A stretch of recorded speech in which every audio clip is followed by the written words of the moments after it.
Hi friends, ട്രേഡിങ്ങിൽ വിജയിക്കാനുള്ള ഏതാനും രഹസ്യങ്ങളിലെ ഒരു കാര്യമാണ് ഇന്ന് പറഞ്ഞു തരുന്നത്. താങ്കളുടെ ജീവിതത്തിൽ ഇത് വളരെ ഡീറ്റെയിൽ ആയിട്ട് പഠിക്കുകയും പ്രാക്ടിക്കലാക്കുകയും ചെയ്യുവാണെങ്കിൽ വലിയ വ്യത്യാസം വരുത്തുവാനുള്ള കാര്യത്തിൽ ഒരു സംശയം വേണ്ട. ധാരാളം ചാർട്ടുകളിൽ ഇത് കണ്ടും മനസ്സിലാക്കി വിഷ്വൽ മെമ്മറി ഡെവലപ്പ് ചെയ്ത് വേണം പോകാനായിട്ട്. അതാണ് റിയൽ ലേണിംഗ് എന്ന് പറയുന്ന സംഗതി. ഒരു കാര്യം സിമ്പിളായിട്ട് കിട്ടുന്ന കാര്യമല്ല എന്നുള്ള കാര്യം എടുത്തു പറയുന്നു. എന്ത് കാര്യം പറഞ്ഞു തന്നാലും താങ്കൾക്കത് ഡീറ്റെയിൽ ആയിട്ട് ചെയ്ത് മനസ്സിലാക്കിയാൽ മാത്രമേ അത് താങ്കൾക്ക് കറക്റ്റായിട്ട് പ്രയോജനം ചെയ്യത്തുള്ളൂ. അതുകൊണ്ട് തന്നെ വീഡിയോ ഡീറ്റെയിൽ ആയിട്ട് കാണണം. ഡീറ്റെയിൽ ആയിട്ട് വർക്ക് ചെയ്താൽ താങ്കളുടെ ലൈഫിൽ ഇത് വലിയൊരു ചേഞ്ച് വരുത്തുന്ന കാര്യത്തിൽ ഒരു സംശയം വേണ്ട. രണ്ടാമത്തെ കാര്യം, നമ്മുടെ അടുത്ത ബാച്ചിൻ്റെ ട്രെയിനിങ് നമ്മൾ സ്റ്റാർട്ട് ചെയ്യുവാണ്. ഓഗസ്റ്റ് മാസം ലാസ്റ്റ് വീക്കിലാണ് സ്റ്റാർട്ട് ചെയ്യുന്നത്. 19 സെഷൻസ് ആണ്. റിയൽ ട്രേഡിംഗ് ലേണിംഗ് ആണ് നമ്മൾ പഠിക്കാൻ പോകുന്നത്. അത് ശരിക്കും ബിഗിനർ ലെവലിൽ നിന്നാണ് സ്റ്റാർട്ട് ചെയ്യുന്നത്. അത് ഒരു എക്സ്പീരിയൻസും ഒരു പഠനവും ഇല്ലാത്ത ആൾക്കാർക്ക് പോലും കറക്റ്റായിട്ട് ജോയിൻ ചെയ്യാൻ സാധിക്കും. കാര്യം ഞാൻ എൻ്റെ ക്ലാസ്സിലൊക്കെ തന്നെ ബിഗിനർ ലെവലിലാണ് സ്റ്റാർട്ട് ചെയ്യുന്നത്. പ്യുവർ പ്രൈസ് ആക്ഷനാണ് പഠിപ്പിക്കുന്നത്. 19 സെഷൻസ് ആണ്. വളരെ ഡീറ്റെയിൽ ആയിട്ടുള്ള അഡ്വാൻസ് ഫണ്ട് അനാലിസിസ്, അതുപോലെ തന്നെ ടെക്നിക്കൽ അനാലിസിസ്, ബിഹേവിയർ പാറ്റേൺ. നമ്മൾ കോൺട്രാക്ഷൻ ട്രേഡേഴ്സാണ്. ബെസ്റ്റ് ട്രേഡ്സ് എപ്പോഴും നോയ്സിലല്ല കിട്ടുന്നത്. ബെസ്റ്റ് ട്രേഡ്സ് എപ്പോഴും കിട്ടുന്നത് സൈലൻസിലാണ് കിട്ടുന്നത്. സൈലൻസിനെ എങ്ങനെ ഇവാലുവേറ്റ് ചെയ്യണം, ഏതെല്ലാം കാര്യങ്ങൾ ഉപയോഗിക്കണം, അതിൽ ഉപയോഗിക്കേണ്ട കാര്യങ്ങൾ എന്തെല്ലാമാണ്. സൈലൻസിൽ ഉപയോഗിക്കേണ്ട ചില പാറ്റേൺസ് ഉണ്ട്. ആബ്സലൂട്ട് ക്യാൻഡിൽ പാറ്റേൺസ് ഉണ്ട്, അതുപോലെ തന്നെ എസ് കോൺട്രാ പാറ്റേൺസ് ഉണ്ട്, അതുപോലെ തന്നെ ത്രഷോൾഡ് ബ്രേക്കൗട്ട്സ് എന്ന് പറയുന്ന കൺസെപ്റ്റ് ഉണ്ട് സൈലൻസിൽ ഉപയോഗിക്കേണ്ടത്. ത്രഷോൾഡ് ബ്രേക്കൗട്ട് ഉപയോഗിക്കേണ്ട പിവറ്റ് കൺസെപ്റ്റ്സ് ഉണ്ട്. ഇതെല്ലാമാണ് നമ്മൾ ഡീറ്റെയിൽ ആയിട്ട് പഠിക്കുന്നത്. പഠിക്കാനും അതിനോടൊപ്പം തന്നെ കണ്ടിന്യൂസ് ആയിട്ട് വർക്ക് ചെയ്ത് over A period of time കൊണ്ട് മാസ്റ്റർ ചെയ്യാനും താങ്കൾക്ക് സമയമുണ്ടെങ്കിൽ, താല്പര്യമുണ്ടെങ്കിൽ prosif23@gmail.com മെയിൽ അയച്ചാൽ ഞാൻ ഡീറ്റെയിൽ അയച്ചു തരുന്നതായിരിക്കും. ഫ്രണ്ട്സ്, നമ്മൾ ധാരാളം കേട്ട് കാണും അല്ലെ, ലീനിയർ പുൾ ബാക്ക് എന്താണ്, അല്ലെങ്കിൽ ഡിസ്റ്റർബ് പുൾ ബാക്ക് എന്താണ്, എങ്ങനെയാണ് ഈ സാധനം കണ്ടുപിടിക്കുന്നത്, ഏതെല്ലാം രീതിയിൽ വർക്കൗട്ട് ചെയ്തതിലാണ് ഇതിനെക്കുറിച്ചൊരു ക്ലാരിറ്റി കിട്ടുന്നത്, എന്തെല്ലാം കാര്യങ്ങൾ അനലൈസ് ചെയ്യണം, അതിനെക്കുറിച്ചൊരു വീഡിയോ ആണ് ഇന്നത്തെ ഒരു ചെറിയ വീഡിയോ. 10 മിനിറ്റ് വീഡിയോ അതിനെക്കുറിച്ചുള്ള വീഡിയോ തന്നെയാണ്. ഞാൻ 2-3 എക്സാമ്പിൾസ് കാണിക്കുന്നുണ്ട്. ലീനിയർ പുൾ ബാക്കും ഡിസ്റ്റർബ് പുൾ ബാക്കുമായിട്ടുള്ള വ്യത്യാസങ്ങളിൽ ഞാൻ കാണിക്കുന്നുണ്ട്.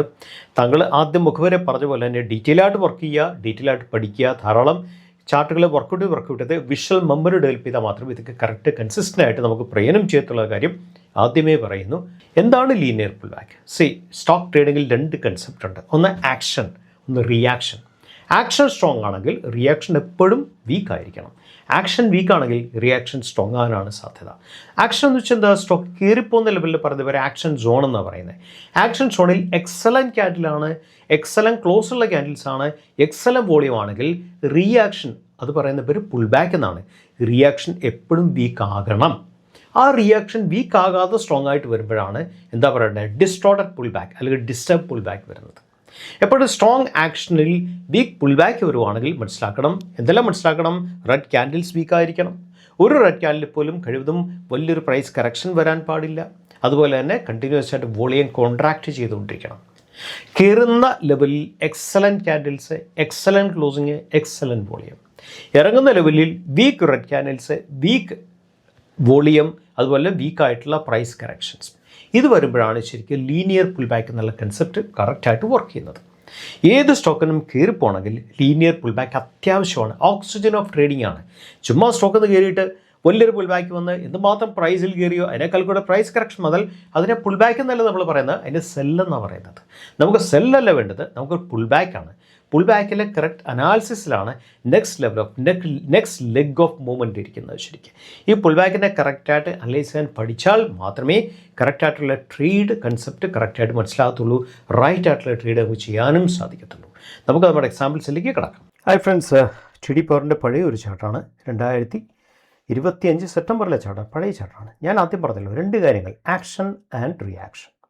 നമുക്ക് ഈ ഭാഗം പോലെ നോക്കിപ്പോം. ദി ആക്ഷൻ, ഈ ഭാഗത്തുള്ള ആക്ഷൻ നോക്കും. നമുക്ക് വേണ്ട എന്തെല്ലാമാണ്? സ്ട്രോങ് ഗ്രീൻ ക്യാൻഡിൽ വേണം, എക്സലൻറ്റ് ക്ലോസ് വേണം, അതുപോലെ തന്നെ വോളിയം ഉണ്ടായിരിക്കണം.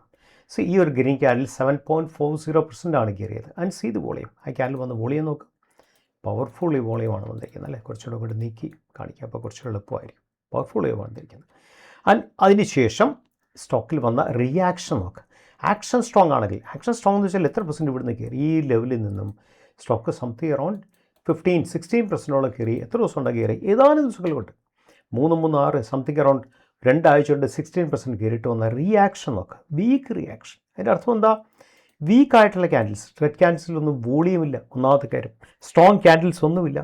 താഴത്തേക്ക് വരും തോറും റിജക്ഷൻസ് വരുന്നു. താഴത്തെ റിജക്ഷൻ നോക്കാം, rejection low rejection is powerful ആണ്. അതുപോലെ തന്നെ ഈ ഒരു ക്യാൻഡിലിന് ശേഷം നമ്മൾ വോളിയം വരയ്ക്കുകയാണെങ്കിൽ, ഈ ലെവൽ വോളിയം വരയ്ക്കുകയാണെങ്കിൽ there is no volume at all. ഈ ഭാഗത്തൊന്നും വോളിയം ഡെവലപ്മെൻറ്റ് ഇല്ല. വോളിയം വീക്ക് വോളിയംസ് ആണ് വന്നിരിക്കുന്നത്. ഇതിൻ്റെ അകത്ത് അഥവാ വോളിയം കണ്ടാൽ അത് ഈ ഗ്രീൻ ക്യാൻഡിൽ വോളിയമാണ് ഈ ബ്ലൂ കളർ വന്നിരിക്കുന്നത്. ശരിക്കും ദാറ്റ് മീൻസ് സ്ട്രോങ് ആക്ഷനിൽ വീക്ക് പുൾ ബാക്ക്. ഇതിനെ പറയുന്ന പേരാണ് linear pull back. Strong action, excellent candle ഉണ്ടായിരിക്കണം, എക്സലൻറ്റ് വോളിയം ഉണ്ടായിരിക്കണം, എക്സലൻറ്റ് ക്ലോസ് ആയിരിക്കണം. പിന്നെ ഇവിടുത്തെ വീക്കായിട്ടുള്ള പുൾ ബാക്സിൽ വേണ്ട സംഗതി എന്തെല്ലാമാണ്? സ്ട്രോങ് ക്യാൻഡിലൊന്നും കാണാൻ പാടില്ല. ഒരെണ്ണമൊക്കെ ചില കേസിൽ വന്നേക്കാം, അത് എക്സെപ്ഷണൽ കേസാണ്. അത് കഴിഞ്ഞാൽ ആ ഒരെണ്ണം വന്നാൽ അതിന് ഫോളോ അപ്പ് വരാൻ പാടില്ല. അതാണ് ഏറ്റവും വലിയ കാര്യം. ഈ ഒരു ക്യാൻഡിൽ എത്ര പെർസെൻറ്റാണ്? 2.83 വന്നേ ഉള്ളൂ. അതിൻ്റെ അത് വോളിയം ഇല്ല, പിന്നെ ഫോളോ അപ്പ് ഇല്ല. ഈ ക്യാൻഡിൽ ഫോളോ അപ്പ് ഇല്ല, നെക്സ്റ്റ് ക്യാൻഡിനേക്കാൾ മുകളിലാണ് ക്ലോസ് ചെയ്തിരിക്കുന്നത്.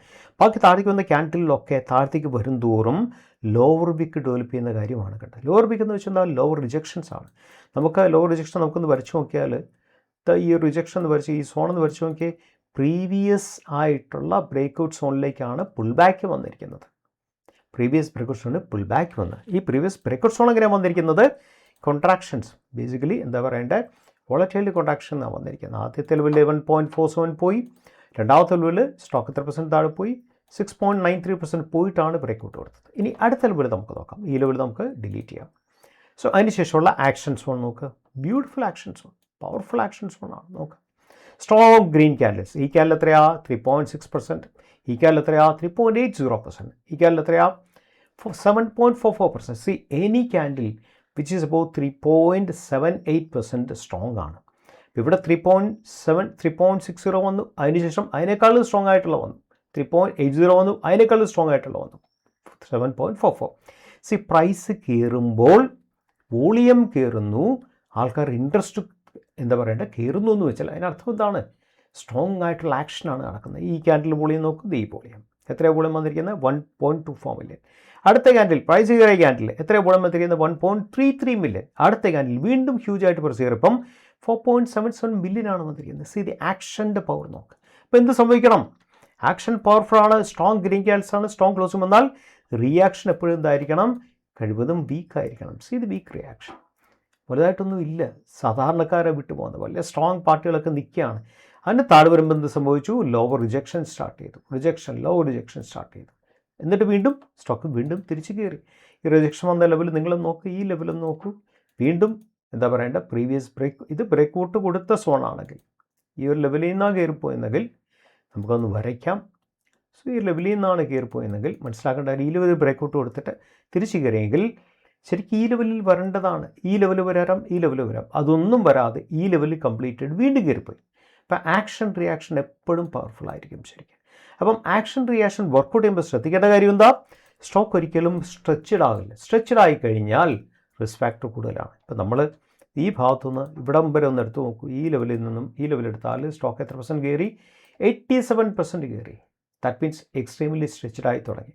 നമ്മൾ മനസ്സിലാക്കേണ്ട കാര്യം, ഇതെല്ലാം എപ്പോഴും സംഭവിക്കുന്നത് സ്ട്രോങ് റിസൾട്ട് വരുമ്പോഴാണ്. സ്ട്രോങ് റിസൾട്ടിനെ സപ്പോർട്ട് ചെയ്യുന്ന ലോജിക്കലായിട്ടുള്ള വാല്യുവേഷൻ വരുമ്പോഴാണ്. വാല്യുവേഷൻ വല്ലാതെ സ്ട്രെച്ചഡായി കഴിഞ്ഞിട്ട് ആ വാല്യുവേഷനിൽ അടുത്ത കൂട്ടർ റിസൾട്ട് ഒന്ന് വീക്കായി കഴിയുമ്പം സ്റ്റോക്കിന് പിടിച്ചിരിക്കാൻ സാഹചര്യത്തിൽ സ്റ്റോക്ക് താഴ്പോലുള്ള സാധ്യത കൂടുതലാണ്. ഇത് ബേസിക്കലി ലീനിയർ പുൾ ബാക്കാണ്. ഇനി നമുക്ക് വളരെ ഡിസ്റ്റർബ്ഡ് ആയിട്ടുള്ള പുൾ ബാക്കുള്ള സ്റ്റോക്ക് നമുക്കൊന്ന് എടുത്തു നോക്കാം. ഇത് വേറൊരു സ്റ്റോക്കാണ്. ഈ സ്റ്റോക്കിൽ നിങ്ങൾ നോക്കൂ, സ്റ്റോക്ക് താഴെ വന്നതിന് ശേഷം ഇത് താഴെ ഹിറ്റ് ചെയ്തു, തിരിച്ചു കയറി, വീണ്ടും അതിനേക്കാൾ താഴെ ലോ ക്രിയേറ്റ് ചെയ്തു, പിന്നെ ലോവർ ഹൈ ക്രിയേറ്റ് ചെയ്തു, പിന്നെ ഹയർ ലോ ക്രിയേറ്റ് ചെയ്തു, പിന്നെ ഹയർ ഹൈ ക്രിയേറ്റ് ചെയ്തു, പിന്നെ വീണ്ടും ലോവർ ലോ ക്രിയേറ്റ് ചെയ്തു. നോക്കൂ, സാധാരണ സ്ട്രക്ചർ എന്ന് പറയുന്നത് മാർക്കറ്റ് സ്ട്രക്ചർ എപ്പോഴും പക്കയായിരിക്കണം. High low higher high higher low higher high higher low higher high higher low. ഇതാണ് ട്രെൻഡിങ് സ്റ്റോക്കിൻ്റെ സ്ട്രക്ചർ എന്ന് പറയുന്നത്. ഇവിടെ എന്താ ക്രിയേറ്റ് ചെയ്തിരിക്കുന്നത് നിങ്ങൾ നോക്കൂ. സ്റ്റോക്ക് ഇവിടെ നിന്ന് നേരെ താഴെ വന്നു, ലോ ക്രിയേറ്റ് ചെയ്തു, ലോവർ ഹൈ ക്രിയേറ്റ് ചെയ്തു, വീണ്ടും ലോവർ ലോ ക്രിയേറ്റ് ചെയ്തു, വീണ്ടും എന്താ സംഭവിച്ചത്? സെയിം ഹൈ ക്രിയേറ്റ് ചെയ്തു, ഹയർ ലോ ക്രിയേറ്റ് ചെയ്തു. ഓക്കെ, നമ്മളെ സംബന്ധിച്ച് ഈ ഒരു ലെവലിൽ ഇതൊരു ലോവർ ലോ ആണെങ്കിൽ ഇവിടെ എന്താ സംഭവിച്ചത്? ഇവിടെ higher low stock higher low create ചെയ്തു, ഫൈൻ, അവിടെ കൊണ്ട് ഫൈനായി. പിന്നെന്താ നമുക്ക് വേണ്ടത്? ഇവിടെ ഈ ലെവലിനെ കട്ട് ചെയ്ത് പോകണം. ആ ലെവലിലേക്ക് വന്നു, സസ്റ്റെയിൻ ചെയ്യാൻ പറ്റില്ല, ഫെയിലുവറായി, വീണ്ടും താഴെ വന്നു. താഴെ എന്ത് സംഭവിച്ചു? നേരത്തെ നമ്മൾ കണ്ട ഹയർ ലോ ഇതാണ് ഹയർ ലോ, അതിനേക്കാൾ താഴെ വന്ന് ലോ ക്രിയേറ്റ് ചെയ്തു. ദാറ്റ് മീൻസ് സ്ട്രക്ചറിന് കൺസിസ്റ്റൻസി ഇല്ല. ഇതിനെ പറഞ്ഞ പേരാണ് ചോപ്പി എന്ന് പറയും, ചോപ്പിനെസ്, ഡിസ്റ്റർബ്ഡ് പുൾ ബാക്ക്. ഈ പുൾ ബാക്ക് നിങ്ങൾ നോക്കും, ഈ ഒരു ക്യാൻഡലിന് ശേഷം ദർ ഇസ് നോ വോളിയം അറ്റാൾ, വോളിയമേ ഇല്ല. സ്ട്രോങ് ക്യാൻഡിലൊക്കെ ഉണ്ട്, ഈ ഗ്രീൻ ക്യാൻഡിലുണ്ട് 5.33%, നോ വോളിയം. ഈ രണ്ട് ഗ്രീൻ ക്യാൻഡിൽ നോക്കുക, ഈ ക്യാൻഡിൽ എത്ര പെർസെൻറ്റാ? 3.26, എത്രയാ? 3.36, സംതിങ് അറൗണ്ട് 6%. വോളിയം ഉണ്ടോ? Absolutely no volume. താഴത്ത് വന്ന റെഡ് ക്യാൻഡിൽ നോക്കൂ, റെഡ് ക്യാൻഡിൽ വോളിയം കണക്കാം. അതുപോലെ തന്നെ ഈ ക്യാൻഡിൽ നോക്കൂ, ഇത് 4.85%. വോളിയം കമ്പാരിറ്റീവ്ലി കുറവാണ് ശരിക്കും. നോക്കൂ എന്ത് ചോപ്പിനെസ്സാണ് വന്നിരിക്കുന്നത് നോക്കാം. സോ ദാറ്റ് മീൻസ് ഹയർ ലോയ്ക്ക് പകരം നമ്മൾ സ്ട്രക്ചർ വരേണ്ടതാണ്. ഹയർ ലോ ഇങ്ങനെ കയറി പോകുന്നതിന് പകരം സ്റ്റോക്കിൽ സ്ട്രക്ചറേ ഇല്ല. എന്നൂടെ കാണിച്ചു തരാം. ലോ ഗ്രേറ്റ് ചെയ്തു, ലോവർ ഹൈ ഗ്രേറ്റ് ചെയ്തു, ലോ ഗ്രേറ്റ് ചെയ്തു, ലോവർ ഹൈ ഗ്രേറ്റ് ചെയ്തു, ഹയർ ലോ ഗ്രേറ്റ് ചെയ്തു, ലോവർ ലോ ഗ്രേറ്റ് ചെയ്തു, ഹയർ ലോ നിന്ന് വീണ്ടും ലോവർ ലോയിലേക്ക് പോയി. ഇങ്ങനെയാണ് സ്ട്രക്ചർ വർക്ക് ചെയ്യുന്നത്. ഇങ്ങനത്തെ സ്റ്റോക്കിൽ നമ്മൾ പെട്ടുപോകാനുള്ള സാധ്യത വളരെ കൂടുതലാണ്. ഫ്രണ്ട്സ്, താങ്കൾ ഈ വീഡിയോ കണ്ടുപോകണമെന്ന് ഞാൻ വിശ്വസിക്കുന്നു. ഞാൻ ആദ്യം പറഞ്ഞ പോലെ തന്നെ ധാരാളം സ്റ്റോക്കുകളിൽ വർക്കൗട്ട് ചെയ്യുക, ആദ്യം കൺസെപ്റ്റ്സ് മനസ്സിലാക്കുക. ധാരാളം സ്റ്റോക്കുകളിൽ ഈ കൺസെപ്റ്റ് വർക്കൗട്ട് ചെയ്യുന്നതനുസരിച്ച് താങ്കളുടെ വിഷ്വൽ മെമ്മറി എന്ന് വെച്ചാൽ ഒരു ചാർട്ട് കണ്ടാൽ അപ്പം തന്നെ ക്യാച്ച് ചെയ്യാനായിട്ടുള്ള താങ്കളുടെ ഐ ബ്രെയിൻ കോർഡിനേഷൻ ഫാസ്റ്റായിട്ട് ഡെവലപ്പ് ചെയ്യും. ആ ഡെവലപ്മെൻറ്റിൽ നിന്നാണ് ശരിക്കും പറഞ്ഞാൽ ഒരു റിയൽ പ്രൊഫഷണൽ ട്രേഡിംഗ് ലൈഫിലേക്കൊക്കെ നമ്മൾ കടക്കുന്നത്. താങ്കൾ ഈ വീഡിയോ ആ രീതിയിൽ ആ സീരിയസ് ലെവലിൽ എടുക്കുമെന്ന് ഞാൻ പ്രതീക്ഷിക്കുന്നു. മറ്റൊരു വീഡിയോ ആയിട്ട് വീണ്ടും കണ്ടുമുട്ടാം. Signing off.